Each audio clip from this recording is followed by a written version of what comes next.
पूरा फागुन भर सतवले बा, होली के फायदा उठवले बा। पूरा फागुन भर सतवले बा, होली के फायदा उठवले बा। रंग डालत में चोली के दिहल से भरिए सखी, रंग डालत में चोली के दिहल से भरिए सखी। देवरा ढोड़िया के रंगले बा हमारी सखी, देवरा ढोड़िया के रंगले बा हमारी सखी।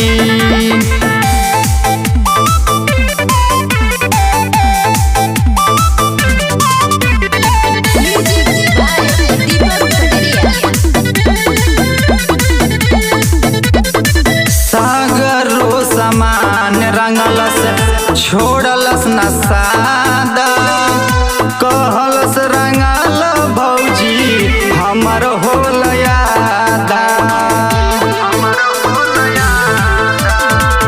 सागरो समान रंगलस छोड़लस न सादा, कहलस रंगल भौजी हमर होल यादा।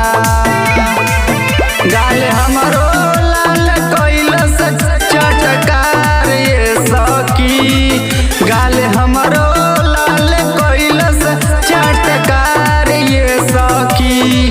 देवरा ढोड़िया के रंगले बा हमारी सखी, देवरा ढोड़िया के रंगले बा हमारी सखी।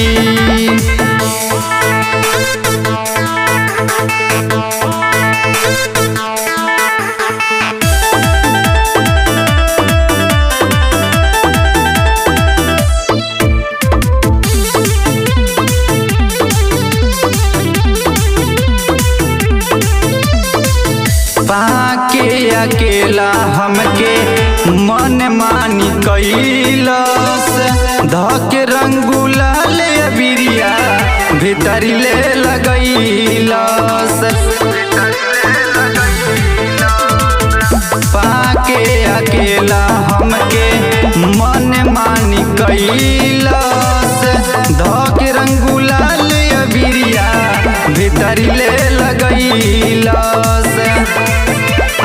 पूरा पिचकारी दिहल से डालिए सखी, आरी पे पूरा पिचकारी दिहल से डालिए सखी।